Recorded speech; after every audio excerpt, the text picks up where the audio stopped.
आज मी बनवले मुळ्याचे थालीपीठ, वालाच्या शेंगा आणि आंबट चुक्याची भाजी. इथं आपण आंबट चुका घेतला आहे, ह्या वालाच्या शेंगा घेतल्या आहे, हे सॅलड खाण्यासाठी लॅटस, हे आंबट चुका धुवून पातेल्यामध्ये शिजायला टाकलं आहे. त्यात शेंगदाणे टाकून घेऊ शिजायला आणि ते शिजवून घेऊ.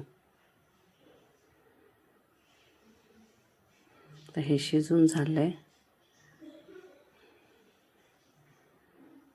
आता दुसरीकडं आपण मुळा किसून घेऊ. मुळा किसून झाल्यावर त्यात आपण आता टाकणार आहोत ओवा, लसूण, हिरवी मिरची आणि अद्रकची पेस्ट आता आपण टाकणार आहोत.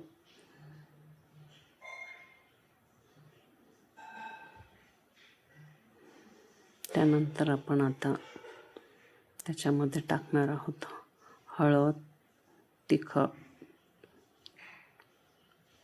मीठ आणि हे कालवून घेणार आहोत.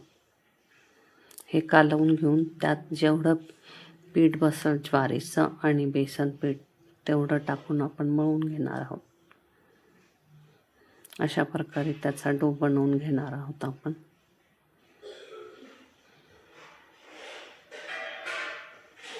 हे ज्वारीचं पीठ आहे आणि हे बेसन पीठ आहे. आता ते सगळं मिक्स करून घेऊ.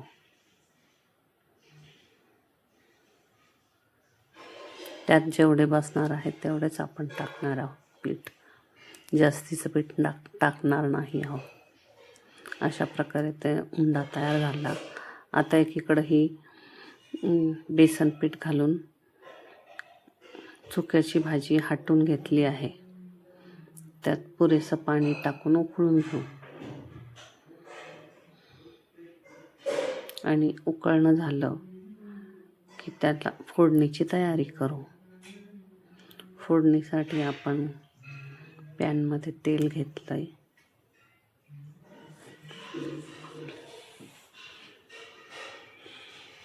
तेल गरम झाल्यावर आपण टाकणार आहोत मोहरी, जिरे.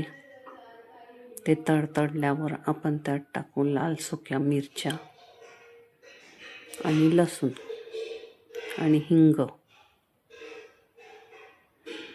अशा प्रकारे झालेली ही फोडणी आपण आंबट चुक्याच्या उकळलेल्या भाजीत टाकणार आहोत. हे पहा, लसूण छान लाल होत आहे त्यात. आता ही फोडणी आपण त्याच्यात टाकून घेऊ.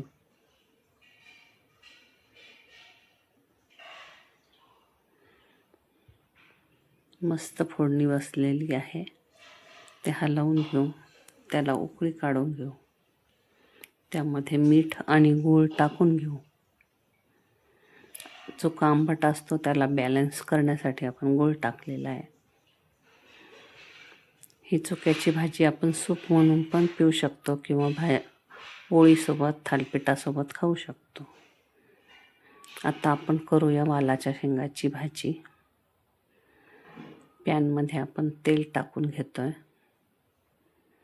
त्यात टाकतोय जिरे मोहरी. जिरे मोहरी तडतडल्यावर आपण त्यात धुतलेल्या वालाच्या शेंगा टाकून घेऊ आणि परतून घेऊ. आणि त्याचबरोबर आपण त्याला वाफ आली चांगली की मग त्यानंतर त्याच्यामध्ये आपण तिखट मीठ टाकणार आहोत. अशा प्रकारे मस्त हलवून घ्यायची आहे ही भाजी, जेणेकरून त्यात तिखट मीठ सगळीकडे पसरेल. ही आता थोडी वाफ आलेली आहे. त्यात टाकलं तिखट, हळद,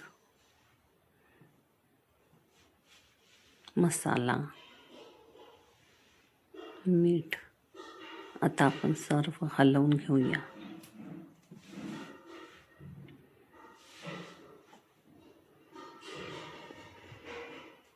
आणि त्याला एक त्याला चांगली वाफ आल्यावर नरम झाल्यावर त्यामध्ये शेंगदाण्याचं कूट आणि कोथिंबीर टाकणार आहोत. आता दुसरीकडं तवा तापायला ठेवलेला आहे. त्याला तेल लावून घेतलेले आहे आणि एका कपड्यावरती थापून घेतलेलं आहे मुळ्याच्या थालीपीठाचं पीठ.